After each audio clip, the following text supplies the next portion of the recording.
Hi, this is Sharon at fitandfun.com, and this is the second step that you're going to take to learn American history. What you're going to do is go to your school library or your local library and get the section that has American history books in the kids. And it's probably, since if you might be in high school, you want to go to a public library because your books are harder in your school library. But you can go check. And what you're looking for, especially in the kids section, when any topic, you're going to find very easy books that just outline the situation on really anything. And that's how I tell my son to learn anything, and how I do it myself is I go to, like, if I need to learn about physics, I'm going to go to the children's section and I'm going to get like the 10 skinniest books out of physics, and they'll be like kids physics experiments you can do, and an overview of physics, or introduction to physics, or physics for kids, something like that. And they'll be like way less than 100 pages, and they'll be big hardcover books, and they're skinny. And you're going to grab all 10 of those, or 8 of them, or 12 of them, or whatever, and go take them to a chair somewhere in the library and just flip through them.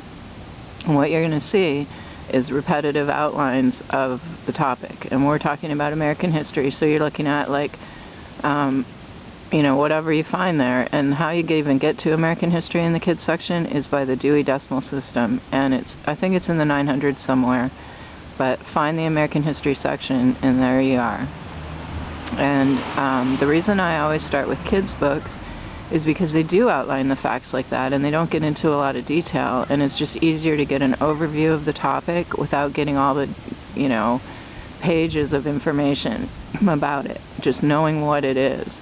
And what you're using these books for is just to have a broad outline and a broad understanding. So you're gonna like maybe have one that'll just be about say the first 100 years of America, or pictures of America before 1950 or something, or in the year 1950. Like, there'll be a bunch of kind of strange books, but flip through them, and it's like if you have 10 books that are less than 50 pages or 100 pages, and they all have a lot of pictures, and you're looking for like lists of things, and you're looking to read the captions in the pictures, and you're reading the chapter titles to see, like, broadly, what are they even talking about? What's the progression that they're going through?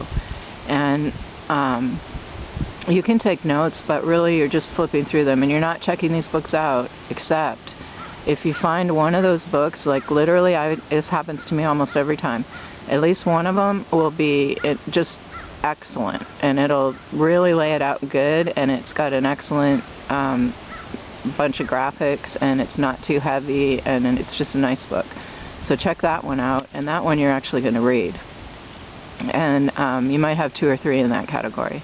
But you're looking more for things that are broad, like the whole of American history in 50 pages. And because they're written for kids, it'll be engaging, whatever. And if you want to make something out of it, you can write a book review of it and post it wherever you want to post book reviews, and you'll help other kids. So you'll help yourself by writing the review, and you'll help the kids because they'll get to the book in their library. And this has worked for me, and it's worked for my son, and he would just be rolling his eyes because after a few years of this, he realized this was going to happen for every new topic that he struggled with.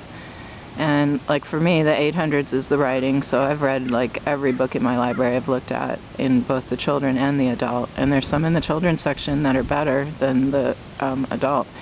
And usually, just as a tip, you can look, but most of the time the young adult, like the teen section, is the worst for any kind of knowledge books. That's going to be mostly all, in your teen library, it's mostly all fiction. And then their nonfiction that teaches you stuff is like a little section in the back, and it's not as good. But the children's section for the younger kids is the one where all the gold is. And then the adult section is later, for when you're more up on the topic, you're going to read into it more depth, whatever. But just by reading this outline, like I'm doing this in October, so if you did that, you'll catch up on all the stuff you didn't understand that they just taught you, and you'll have a broad understanding of what's coming by the end of the year.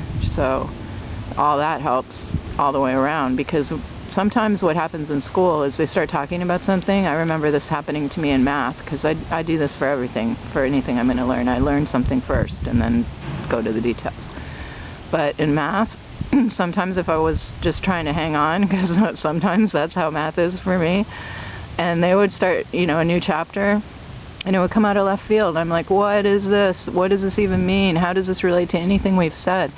And it may not yet. It may be a foundation of something in chapter 12, and this is chapter 7, and this doesn't relate too much to the last 2 chapters you just did, but you need it, and this is where they chose to put it. So if you go read some other books on the topic, those people might explain it a little bit better. You're not going to know how to do the thing, but you're going to at least get a broader understanding. So that's my second assignment. After you've already written your 30-line list of what got us to this place, you're going to go to American History in the kids section and get 10 books, go through them, and just come up with your knowledge. And I would really love any one of you kids that is doing this to please email me at any link you can find of mine. It will come only to me, and I won't publish it unless you want to, and if you want to, I'll so promote you. I'll be like, hey, this is the smart kid that got me, and that literally will be worth it for me, and you'll be the smart kid anyway, so I'll be glad to do it. Be sure to fit in fun no matter what you're doing.